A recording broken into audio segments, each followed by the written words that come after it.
তো এটা হলো পার্ট 2, পার্ট 1টা তোমরা পেয়ে যাবে একটু।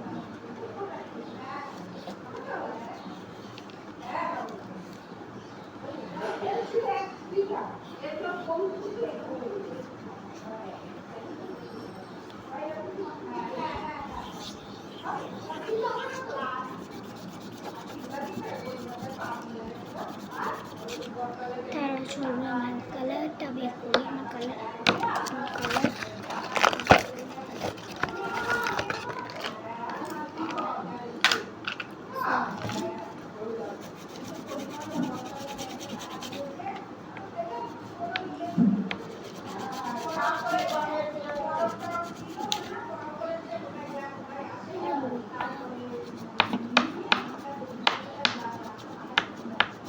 পুরো কালারটা বুঝতে হবে,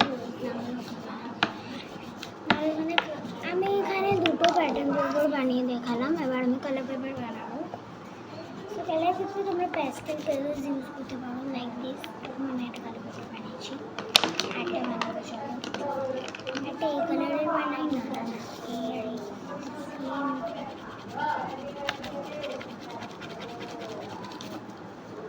এটা হয়ে গেছে। এবার আমরা যে কোনো একটা ব্লু বানাবো, ব্লুই বানাবো। ব্লুটা হালকা হালকা দুলবো, বিকজ আমরা স্কাই ইউজ করবো না আজকে। এখানে অফ হয়ে গেছিলো বলে আমি দুলের পুরোটা দেখাতে পারছি। খুবই তাড়াতাড়ি করতে হচ্ছে, তার জন্য আমি পার্ট 2 না, 3তে পুরোটা। সেটা হলো পার্ট 2। এটা তো আমি দিই, এগুলো শর্টসে যাবে কিনা ভিডিওতে যাবে এটা তো আমি জানি না, লং ভিডিওতেই যাবে।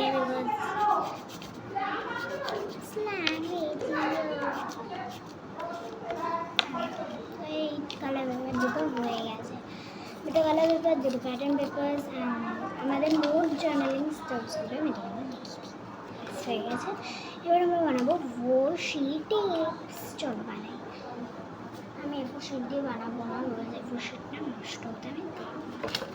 আমার আরও কটা প্যাটার্ন পেপার্স বানানো আছে, যেগুলো স্টেপসের মধ্যে।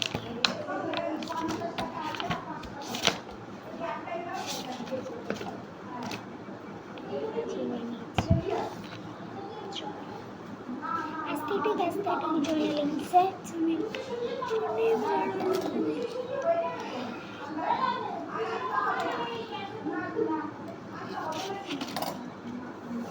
আমি না ছোটো ছোটো বাসিটা বানাবো, তার আগে আমার বোন আমাকে রিকোয়েস্ট করলো একটা নোটবুক বানিয়ে। একটা নোটবুক বানাতে আজকে আমার কতটা টাইম লাগবে। সো আজকে না একটা নোটবুক বানাবো উইথ জোগাড়।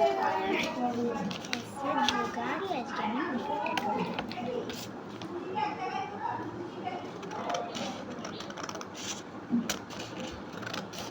খুবই ভালো একটা জার্নালিং ডায়েরি তোমাদের দরকার।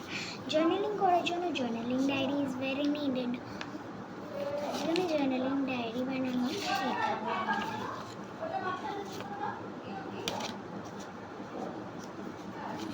এবার এই দুটোকে সেম এভাবে কাটতে হবে।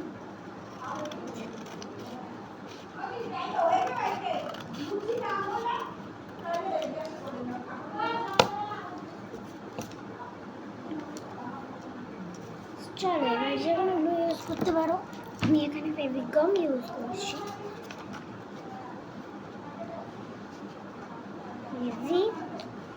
আমি এইভাবে অনেক ডায়েরিজ বানিয়েছি, বাট আমি এই ডায়েরিটা করতে ফার্স্ট টাইম বানাচ্ছি। এটাতে নোট দিয়ে একটা দাগ করে নাও, অ্যান্ড দেন একটু ফ্লিপ করবো, দেখে নাও যে ফ্লিপ হচ্ছে কি না। সেখানে আমি ফ্লিপ করে দেখে নিয়েছি যাতে ফ্লিপটা ভালো হয়। এটা হলো বোর্ড ম্যাট।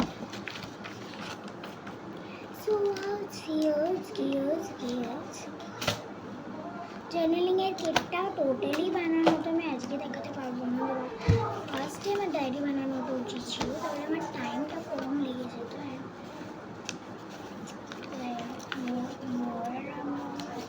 মরে গেলাই না মোর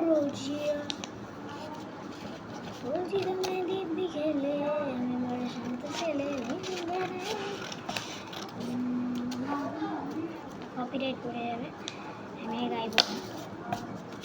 এবার আমি ঘরটাকে সেট করব।